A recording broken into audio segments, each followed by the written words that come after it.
Zero मध्ये आपलं स्वागत. मी प्रसन्न जोशी. नमस्कार. आपल्याला कल्पना आहे की सध्या राज्याचं पावसाळी अधिवेशन सुरू आहे. आता फक्त 2च दिवस उरलेल्या अधिवेशनात गेले सर्व दिवस कुठल्या ना कुठल्या वादानं गाजले. हे वाद जसे विधिमंडळाच्या आत झाले तसंच विधान भवनाच्या बाहेरही घडले.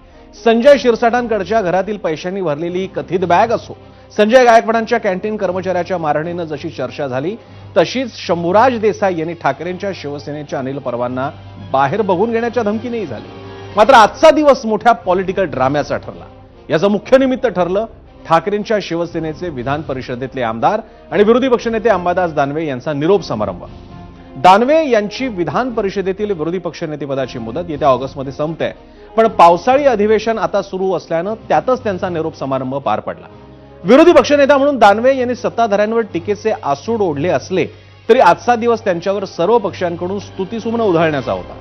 मात्र गोडी गुलाबीत राहतील ते राजकारणी कसले. निरोप समारंभातही टाळ्या आणि टोमणे दिसलेच. याची सुरुवात झाली मुख्यमंत्री देवेंद्र फडणवीसांकडून.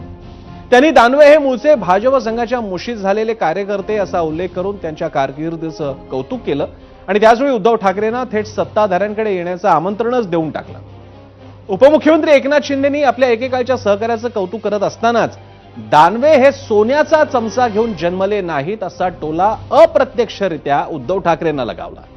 तर उद्धव ठाकरे यांनी दानवेंसारखा कार्यकर्ता आम्हाला दिल्याबद्दल भाजपचे आभार मानतानाच आमचे लोक घेतल्याबद्दलही भाजपनं आभार मानावेत असा टोला फडणवीसांना लगावला. तर दुसरीकडे भरल्या ताटाशी दानवेंनी कधी प्रतारणा केली नाही असं म्हणत शिंदेंनाही त्यांनी टोमणा मारण्याची संधी सोडली नाही. विधान परिषदेतील या राजकीय ड्राम्याचा शेवटचा अंक रंगला तो विधिमंडळाच्या प्रांगणात फोटो सेशन वेळी. तिथं फोटोसाठी एकत्र येताना नेते मंडळींची जी गडबड झाली ती पाहण्यासारखी होती. आणि याच पार्श्वभूमीवर आज आपण पाहतोय विधान परिषदेमध्ये सेशन ते फोटो सेशन जो पॉलिटिकल ड्रामा घडला त्याच्यावरचा हा झिरो आवर.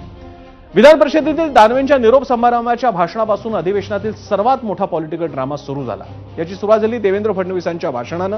त्यांच्या कोणत्या वक्तव्यांनी चर्चा सुरू झाली आणि कुठल्या दिशेनं ती गेली त्यावर उद्धव ठाकरेंनी काय प्रतिक्रिया दिली तेही पाहूया.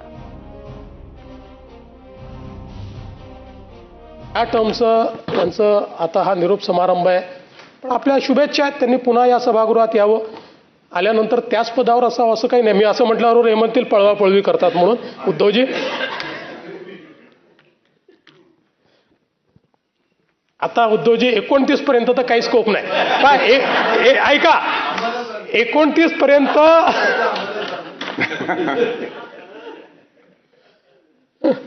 आम्हाला तिकडे याचा स्कोप उरला नाही. 29 तुम्हाला इकडे याचा स्कोप आता विचार करता येईल, म्हणजे त्याचा विचार आपण वेगळ्या पद्धतीने करू, पण आम्हाला तिकडे याचा स्कोप हा काही या ठिकाणी उरलेला नाही. देवेंद्र फडणवीसांनी आज तुम्हाला विधान परिषदेच्या सभागृहात सत्ताधारी बाकावर घेण्याची ऑफर दिली आहे. त्यांनी असं म्हटलं की 2029 पर्यंत आम्ही विरोधी बाकावर लावणं शक्य नाही, पण मी तुम्हाला इथे येण्याचा स्कोप आहे. ठीक आहे, मग काय ऑफर दिली त्यांना माहिती नाही, तो नुसतं बाकाचं नाही, प्रसंग बडा बाका आहे म्हणा. तर या गोष्टी थोड्या खेळीमेळीने झाल्यात आणि त्या खेळीमेळीनेच घ्यायला पाहिजे. आता उद्धव ठाकरे म्हणतायत की खेळीमेळीनेच घेतल्या पाहिजेत या गोष्टी. मात्र एका वृत्तवाहिनीच्या कार्यक्रमात देवेंद्र फडणवीस आणि आदित्य ठाकरे यांची भेट झाली तेव्हा हाच प्रश्न, हाच मुद्दा उपस्थित झाल्यानंतर काय म्हणाले हे दोघे पाहूया.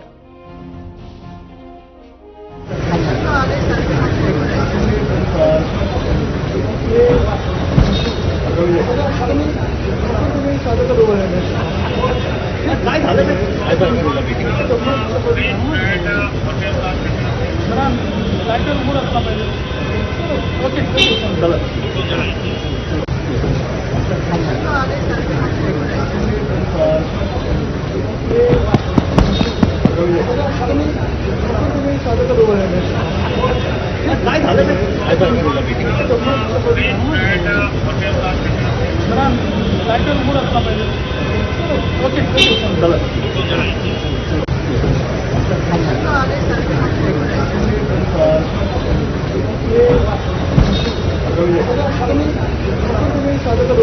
झालं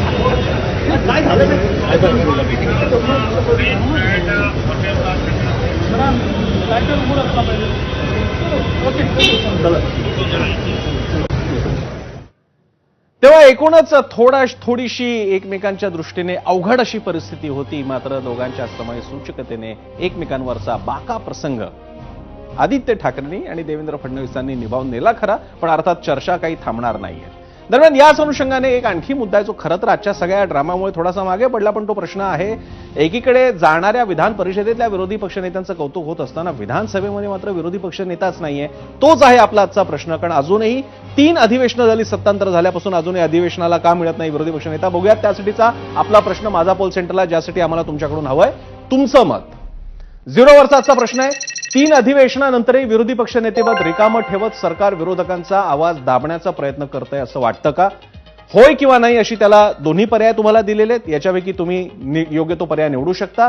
हा प्रश्न तुम्हाला एबीपी माझाच्या एक्स अकाउंटवर, फेसबुकवर, युट्यूब आणि इंस्टाग्राम अकाउंट हँडल्सवरती तुम्हाला मिळेल आणि तिथे जाऊन तुम्हाला या प्रश्नाचं योग्य तो पर्याय, जो तुम्हाला वाटतो योग्य पर्याय, तो निवडायचा आहे. आणि त्याचप्रमाणे याच्या खाली आपण आपल्या कमेंट्स लिहू शकता, ज्या कमेंट्स आपण कार्यक्रमात नंतर पाहणार आहोत. दरम्यान यावेळी सर्वात मोठी जुगलबंदी रंगली ती उद्धव ठाकरेंनी देवेंद्र फडणवीसांना आणि एकनाथ शिंदेंना दिलेल्या प्रत्युत्तरात. विधान परिषदेमध्ये जेव्हा अंबादास दानवे यांच्या कौतुकाच्या अर्थानं, सत्काराच्या अर्थानं जेव्हा भाषणं सुरू होती, तेव्हा एकमेकांना कसे टोलेबाजी सुरू झाली होती. तो नेमका सीन काय होता? एकेका वक्तव्यानं वातावरण कसं तापत गेलं आणि खुलतही गेलं, पाहूया. अत्यंत मोकळेपणाने, जाहीरपणाने मुख्यमंत्र्यांना धन्यवाद देतोय आणि प्रांजळपणाने कबूल करतो की तुम्ही तुमच्या भाजपच्या किंवा संघाच्या मुशीत तयार झालेला एक चांगला कार्यकर्ता मला दिलात किंवा मी घेतला, म्हणून मी त्यांना धन्यवाद देतोय. आता हे धन्यवाद जसे मी त्यांना देतोय तसे ते मला धन्यवाद देऊ शकतील की नाही, कारण माझ्याकडनं जे त्यांनी घेतलेत.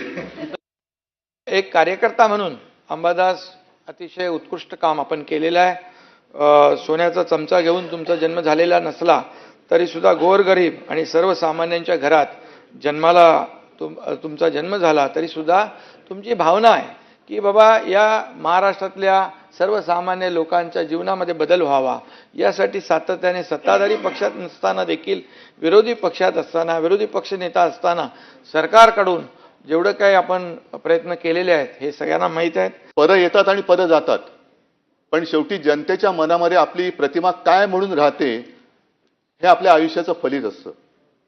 अनेक जण धडपडत असतात की मला पद मिळालं पाहिजे, माझं पद टिकलं पाहिजे. पद टिकवण्यासाठी म्हणजे आता जसा उल्लेख झाला की अंबादास तुम्ही सोन्याचा चमचा घेऊन जन्माला आला नाहीत, पण भरलेल्या ताटाची प्रतारणा पण केली नाहीत. ज्यांनी ताट वाढून दिले त्या पक्षाची प्रतारणा पण केली नाही.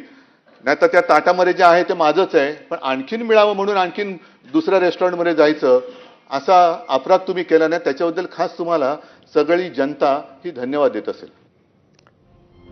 आणि हा पॉलिटिकल ड्रामा विधान परिषदेतच चालू होता अशातला भाग नाही. हा जसा विधान परिषदेत रंगला तसाच विधिमंडळाच्या आवारातही. त्यामुळे सेशन ते फोटो सेशन असा सगळा प्रवास झाला. नेते मंडळी बाहेर आल्यावर मीडियानं सत्ताधारी आणि विरोधकांनाही परिषदेत झालेल्या वक्तव्यांबद्दल विचारणा केली. खास करून फडणवीसांनी दानवेंबद्दल केलेलं वक्तव्य, दानवेंनी पुढच्या वेळी कुठून येईल याबद्दल बाळगलेलं मौन, यावर शिंदेंच्या शिवसेनेचे नेते मंत्री शंभूराज देसाई काय म्हणाले, पाहूया.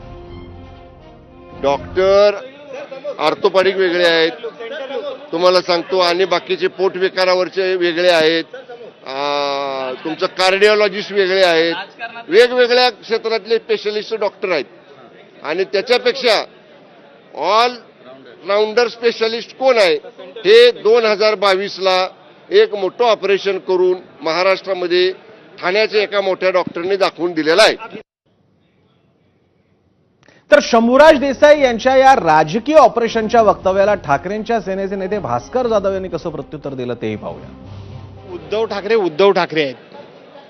शंभूराज देसाई काहीतरी वायफळपणे बडबडले तर त्याच्यावर तुम्ही उद्धव साहेब आणि शंभूराजे यांची बरोबरी कशी करू शकता? त्यामुळं उद्धव साहेब काय बोलले आणि शंभूराजे काय बोलले याची बरोबरी होऊ शकत नाही. विधिमंडळातील पॉलिटिकल ड्राम्याचा क्लायमॅक्स होता विधान भवनाच्या आवारातील फोटो सेशन. त्यावेळी सत्ताधारी विरोधक एकमेकांसमोर येताना दोघांची कशी